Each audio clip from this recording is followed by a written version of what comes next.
et à vous, Monsieur l'ambassadeur, Excellences, Mesdames et Messieurs.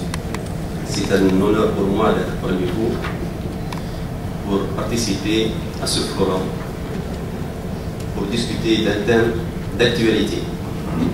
Aujourd'hui même, j'étais depuis 7 heures, je participais au Conseil des ministres qui traitait d'un thème très particulier lié au rôle de l'État et surtout en ce qui concerne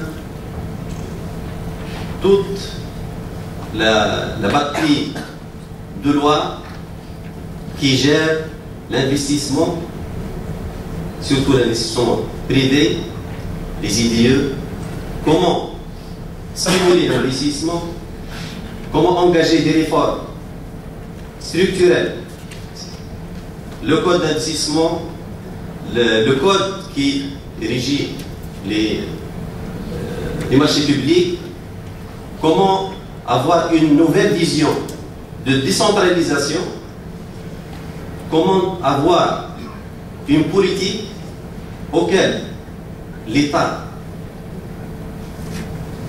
ait son droit d'être garant de l'investissement, de stimuler l'investissement, d'appliquer la loi, d'être un élément régulateur du marché et aussi avoir une vision libérale de l'économie. Nous sommes au cœur des discussions au sein du gouvernement avant la remise de notre document sur le programme socio-économique 2012 du gouvernement. On a entamé des discussions avec des experts, avec des analystes au sein du gouvernement, des différents intervenants dans l'activité économique, les parties preneurs. Je dis bien que nous sommes en déficit de discussion et de débat sur des thèmes bien particuliers, des thèmes d'actualité. Bien sûr, il y a les discussions politiques, les discussions engagées au sein de l'Assemblée constituante concernant tout ce qui est les lois qui régissent, surtout notre discussion entamée aujourd'hui et qui va s'enchaîner dans les prochains jours, d'avoir des mesures concrètes pour stimuler l'investissement privé et surtout l'investissement direct étranger.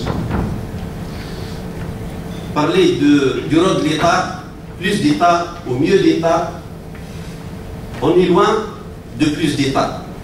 On cherche surtout les modalités d'avoir un État efficient, un État régulateur, oui, mais pas un État omniprésent dans le secteur d'activité économique. Je pense que nous avons dépassé ce genre de jugement. Tout État, la réalité doit en fait l'emporter sur l'idéologie. Il y a aujourd'hui un consensus sur le fait qu'État et marché ne sont pas exclusifs. Ils se complètent. Traitants des débats État-marché admettent le concept de la taille optimale de l'État, où ce dernier fait faire au lieu de faire simplement. L'État serait, selon cette exception moderne et progressiste, un acteur aussi bien régulateur qu'office de compromis entre intérêts individuels et collectifs. C'est en ce sens que l'État se rétablirait pour revenir à sa mission historique comme force concentrée de la société, puisqu'il en est la synthèse. La situation exceptionnelle d'aujourd'hui, dans notre Tunisie, après la Révolution, nous sommes dans une situation particulière. Je la qualifierai que pas autrement le pragmatisme qui distingue aujourd'hui le gouvernement. Seulement, nous ne pouvons pas agir sur la réalité du terrain et apporter les solutions qui s'imposent, de manière à enclencher une dynamique de refondation sociale et de développement des régions, sans adapter sans cesse nos outils de réflexion et nos instruments d'action. Dans notre situation actuelle, la Tunisie post-révolution, on doit activer et accélérer tous les mécanismes d'intervention de l'État. Nous sommes, comme j'ai dit, dans une situation auquel, surtout durant l'année 2011, il y a une régression. La croissance économique était négative, de moins de 2,2%. On a des entreprises publiques, surtout dans le domaine des phosphates, et on a parmi nous le premier responsable de la CPGID, auquel il y a eu des problèmes au niveau de GAFSA, de GABES, et auquel la production du phosphate, qui est un de nos ressources naturelles, auquel il y a une régression de presque 70%. Le gouvernement démocratiquement élu mettra tout en œuvre pour généraliser la mise à niveau des régions, renouveler notre modèle social, améliorer nos systèmes de formation, d'enseignement, de recherche et notre infrastructure économique au motif de faire naître de nouvelles opportunités d'investissement pour le secteur privé notamment. Notre ambition est de généraliser le niveau de nos prestations sociales et de notre production, de faire en sorte que le marché soit lui captif et le site Tunisie plus attractif. Cette démarche découle de notre conception de la problématique État-marché. Nous ne sommes ni des adeptes zélés de tout État, ni des défenseurs inconditionnels du marché, dont on connaît par ailleurs les limites. Nous partons d'un principe de réalité. En la matière, seule une attitude pragmatique est à même d'apporter au pays les solutions qui s'imposent pour desserrer les contraintes économiques et sociales. L'État sur le marché, ou l'inverse, tombe sous le coup du non-sens. En revanche, l'un avec l'autre décrit le mieux le modèle qui a la faveur du gouvernement, celui d'une économie sociale du marché. Notre conviction est que lorsque le marché faillit, l'État doit reprendre la main. Dans le cadre de l'exception que nous retenons, celle d'un État ami du marché, pour reprendre le terme de Jean Page. Je ne ferai pas l'éloge du marché en soi, mais je souligne le rôle fédérateur que peut jouer le secteur privé dans un tel contexte de contrat social. Les conditions de l'innovation et de la créativité individuelle. Il appartient au gouvernement d'assurer la sécurité et la stabilité, d'investir dans l'avenir, sans considération aucune de rentabilité immédiate, dans l'enseignement social, l'environnement, les infrastructures de base, la recherche, les pôles de compétitivité et les centres d'excellence, dans la limite, bien sûr, des moyens disponibles. Au besoin, en développant le système de partenariat public-privé, de manière à désengager l'État de certains investissements qui peuvent être pris en charge par des opérateurs privés au long cours, dans l'éthique, dans l'énergie, les mines, l'assainissement des eaux, etc. Le gouvernement doit assumer les obligations et les responsabilités qui sont les nôtres à un rôle de vigie et de stratège.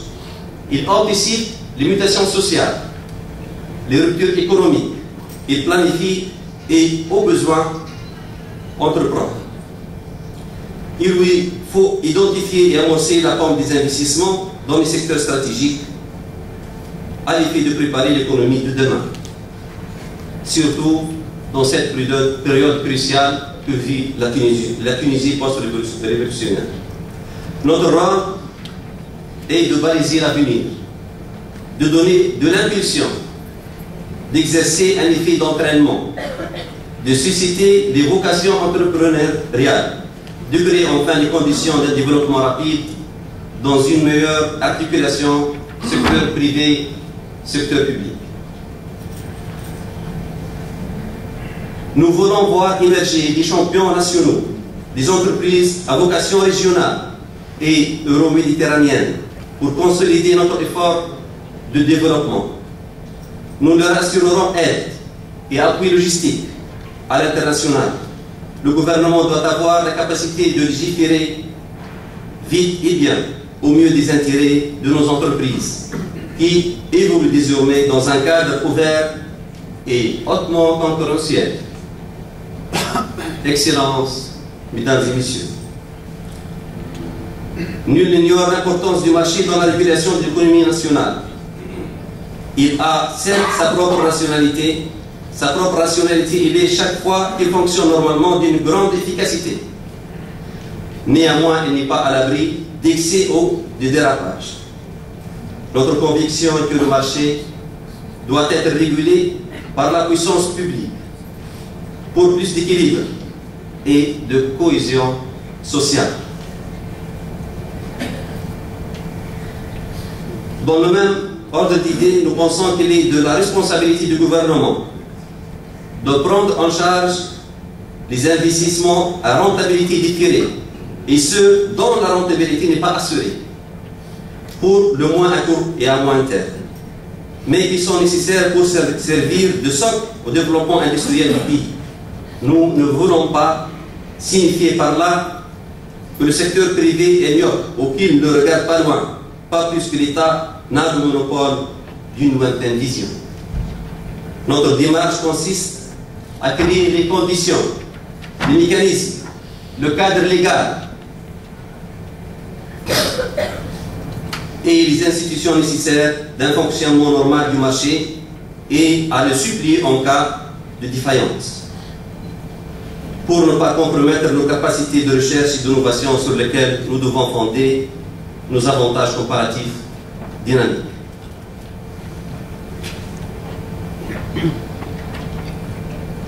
Ce forum thématique pour rappeler les limites d'un modèle économique et social en fin de cycle et la nécessité d'envisager un nouveau, dont on perçoit l'esquisse à travers le programme du gouvernement. Plus d'État, mieux d'État. Je ne pense pas que ce gouvernement ait fait ou voulu faire autre chose que de couvrir par son action tout le champ économique, social et sociétal. Depuis sa formation, ce gouvernement n'a eu de cesse d'apaiser et de calmer les foyers de tension sociale, de rétablir les canaux de dialogue social, d'éviter grèves et perturbations, de la production qui freine la reprise de l'économie car affecte le climat des affaires. Ils s'emploient quasiment au quotidien à mettre en perspective de grands projets et à renforcer l'attractivité du Tunisie en améliorant le climat d'investissement à l'effet de relancer l'économie. Le choc de la révolution, même s'il est salutaire à terme, il n'en a pas moins endommagé un certain nombre de nos entreprises, en particulier les entreprises publiques. Elles ont vu chuter leur activité dans de très fortes proportions. L'économie tunisienne n'a pu échapper à la récession en 2011. Le résultat fut que le chômage et les contestations sociales sont répartis à la hausse. Le déséquilibre régional s'est épaissi et la fracture sociale s'est installée au pied de l'édifice. C'est en tenant compte de tout cela que le gouvernement a accordé la priorité aux mesures et projets qui ne peuvent attendre, que commande la réalité du pays, qui ouvre la voie aux réformes et améliorations nécessaires à l'édification de la Tunisie nouvelle, une Tunisie libre, démocratique, authentique, ouverte, moderne, développée, juste, sûre et tolérante. Parmi les mesures à entreprendre dans les médias, il y a dans notre programme 4 priorités. En l'occurrence, l'emploi, le développement des régions et surtout avoir un programme qui essaie de rétablir un peu l'équilibre du développement entre les régions. La sécurité et la stabilité qui est une priorité pour notre gouvernement parce qu'on ne peut pas concrétiser des investissements sans avoir un climat serein et avoir la sécurité et la stabilité. Et enfin, la justice transitionnelle. Ce programme nécessite la mobilisation de ressources supplémentaires. C'est que dans ce cadre, que dans la loi de finances et le budget 2012, on a eu des ressources affectées surtout au développement régional et le renforcement de l'emploi, à la garantie de sources de subsistance, aux logements sociaux et à la protection du pouvoir d'achat du citoyen.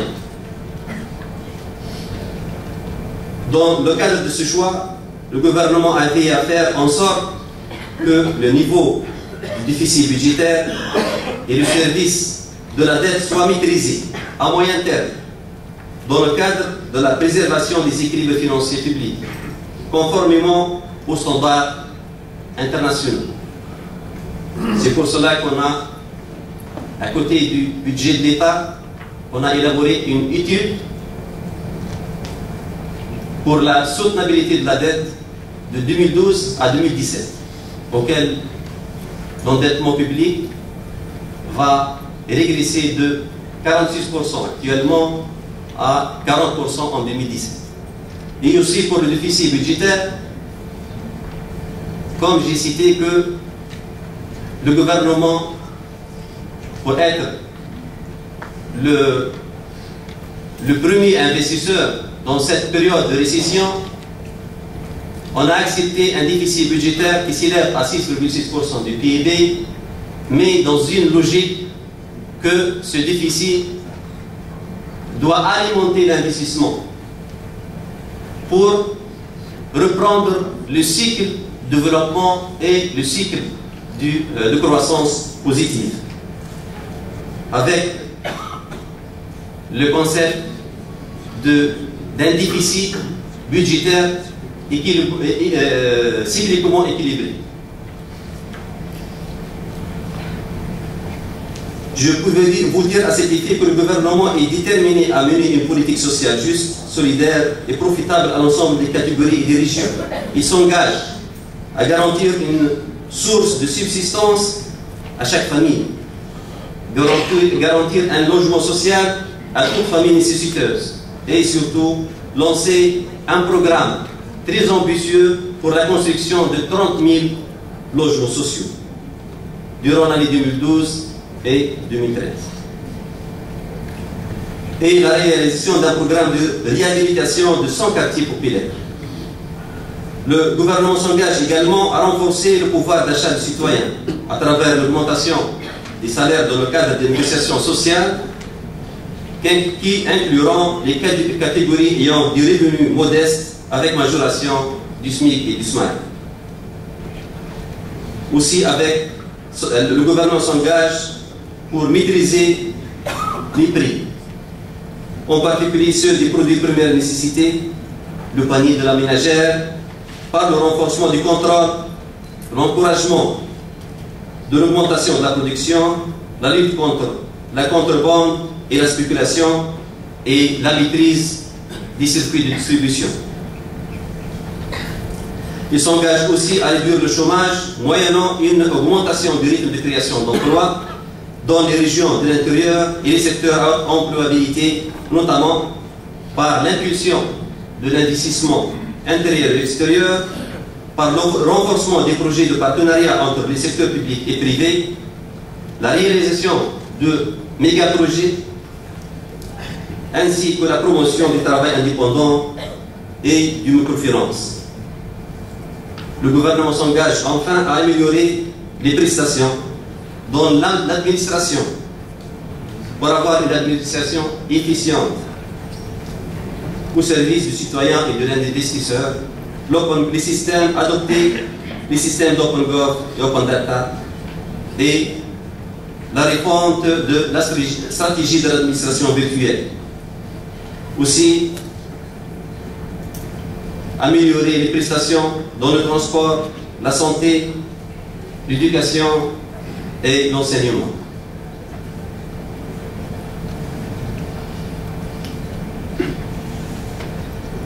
Le gouvernement focalisera son action au cours de cette étape sur les principaux axes.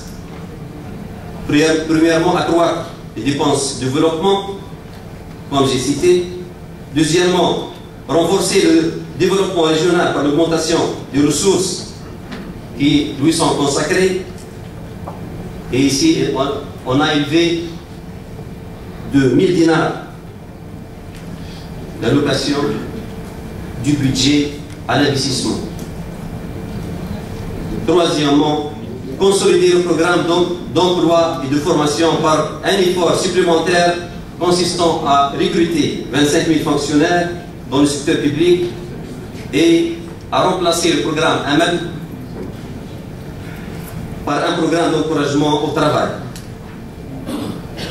La politique économique du gouvernement œuvrera à maîtriser les équilibres financiers publics à moyen terme au moyen d'une politique ponctuelle de relance économique sur une période d'une année selon le mode Go and Stop, de manière à ramener le déficit budgétaire à moins de 3% du PIB et le taux de la dette dans les limites de 40% à l'horizon 2016.